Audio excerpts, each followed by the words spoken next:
What? Oh. Hey, what up, what up? AK here. Today we're going to talk about number 3. And what I mean by that is this is one of my gigging guitars, and it is number 3. Made in 1995, Corona, California, Fender Stratocaster. If that's something you're interested in watching, stick around. And I just might blow up a Harley Benton Attenuator. You are watching the Broke Singing Guitar Show. Okay, with no further ado, we'll get started here. Not really doing any major setup work on this. Basically just going to change the strings and we'll condition the fretboard. And do a little bit of talking about this guitar. Like I said, it was made in 1995. And this particular era of Fender Strats and Telecasters is liked by some and not so much by others. It has a different kind of configuration with the tone, and we'll talk about that in a second. What I like is the large cavity, pickup cavity. It's routed out for any combination, and all 3 pickups seem to be identical, as you can see, with matching codes. And then we'll take a look at the Fender TBX Tone control. This is one of Fender's oldest factory mods. I believe it was introduced in 1988 along with the Eric Clapton signature Strat. And there we have a date code of 95. And it controls the bridge and the middle pickup, giving a ton of tone variations for this guitar. It looks like quality control of March 22nd of probably 95. And being 25 years old, you can see the difference in the paint. It's definitely a lot brighter under the pick guard.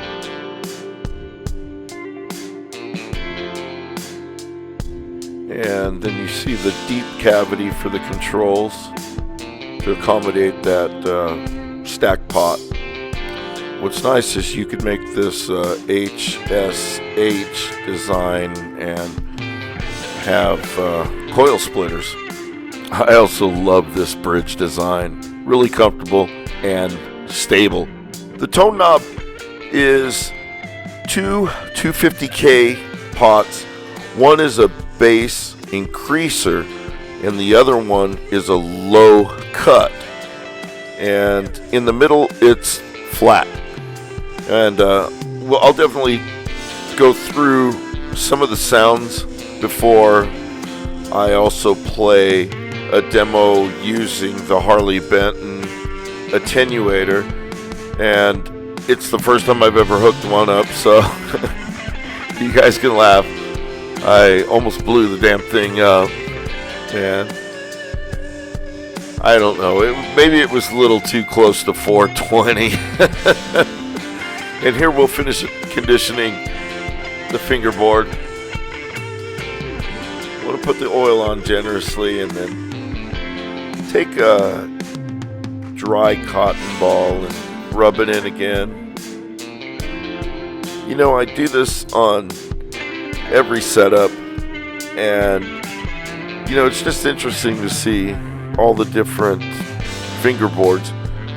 Maybe one day I'll do a video on the best looking fingerboard. I don't know.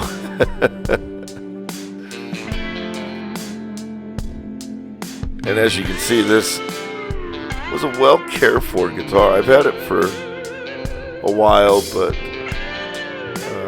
purchased it used, and it seemed like it probably spent a lot of time in the case.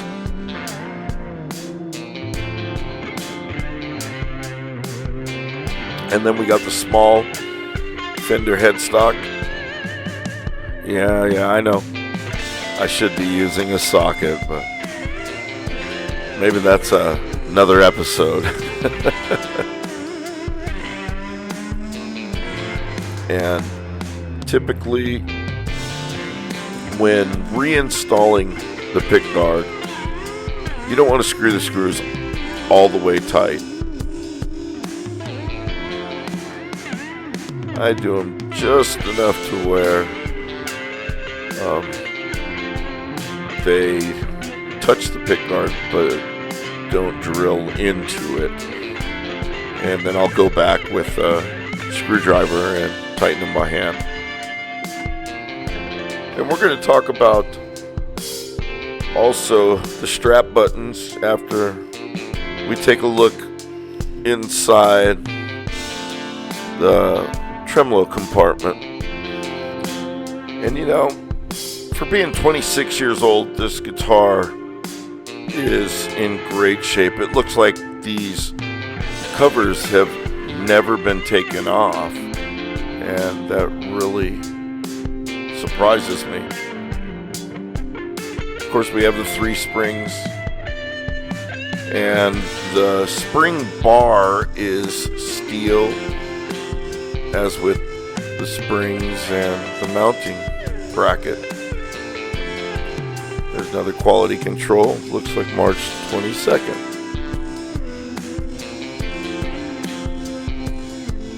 The 4 screws are steel. The back plate is probably some kind of alloy that is chrome plated. And there's a neck tilt adjustment access. Beautiful maple neck with the mahogany skunk stripe. Now, I can only speak for American Strats, but I've never ever had any trouble with Fender brand tuners. They seem to be really stable and no complaints at all. And like I said, this guitar is in great shape. There's no buckle rash. The only thing that you can really see is that discoloring. The UV has darkened the outside of the body, and everything under the plastic is really a little brighter. And we'll get this closed up and put some strings on this guitar. I'm going to use Ernie Ball 10 to 46. Now it looks like this has a nylon nut. My Telecaster, which is a couple years younger, seems to have bone. And the 2 string trees and string through posts. And I'm definitely changing out these. I think they're Shaler strap lock type strap ends. I'm going to put a more traditional strap button on, and then after we do that, I am going to put on one of the new strap lock systems that people are using these days. I don't know if it's so new. I mean, it's just that rubber washer that you put on there. But I did buy a pack of them for like $5, and they seem to do the job. So, and voila, we got all the strings through, and we'll get this thing wound up, and then we'll talk about that attenuator. I've never used one. This will be the first time that I've actually hooked one up, and I wasn't paying attention to what I was doing. I was kind of trying to hook things up fast, wanting to get this video done. and I literally plugged it in backwards, and the thing just started smoking. I just saw smoke coming out of it, and I shut off the amp real quick and unplugged everything, and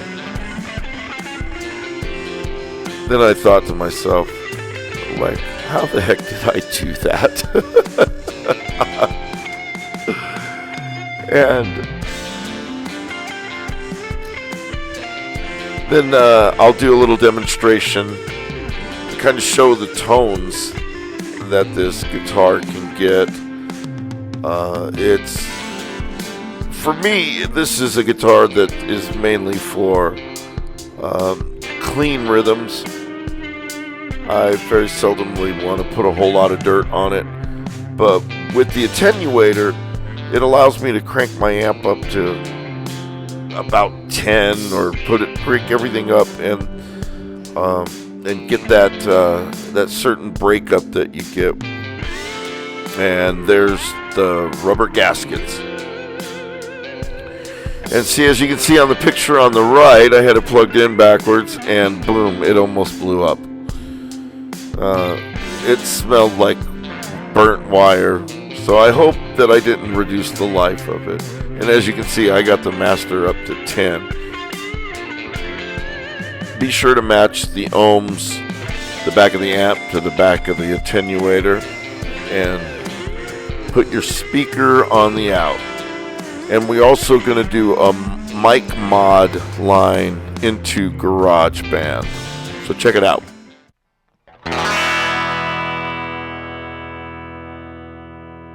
Now this is the bridge pickup.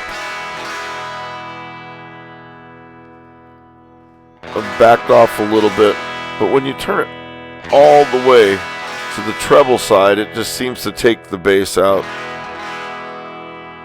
But when you take it all the way back, it doesn't really reduce the sound. It increases the bass, and it's a really cool tone.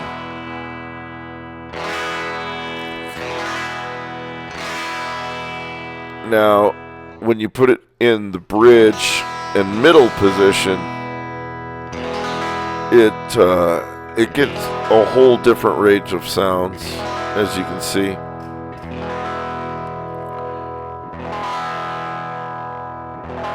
My favorite is definitely not the middle, but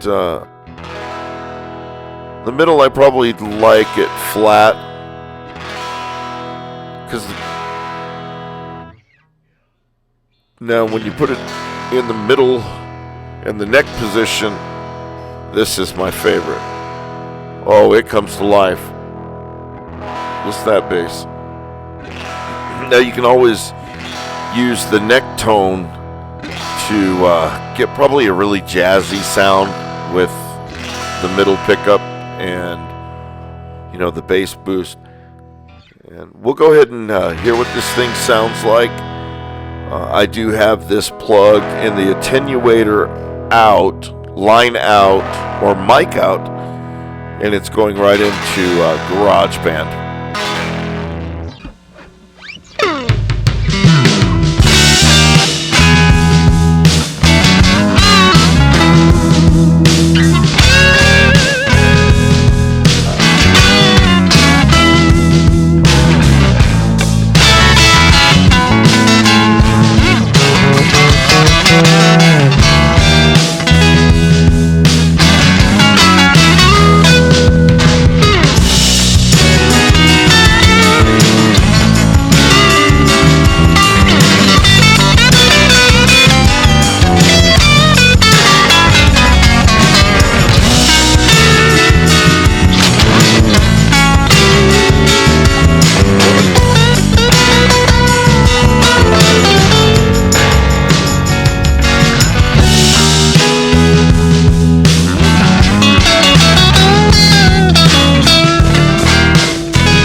All right. Thank you for watching. I do want to remind you all that I am giving away a Harley Benton DC 600 in vintage white, triple pickup for somebody in the United States. All you have to do is watch the video, the link's here on the page, and subscribe and leave a comment of what state you live in, and let's get this guitar out of my shop ASAP. Thank you for watching. I'll see you guys next week on the Broke Single Guitar Show.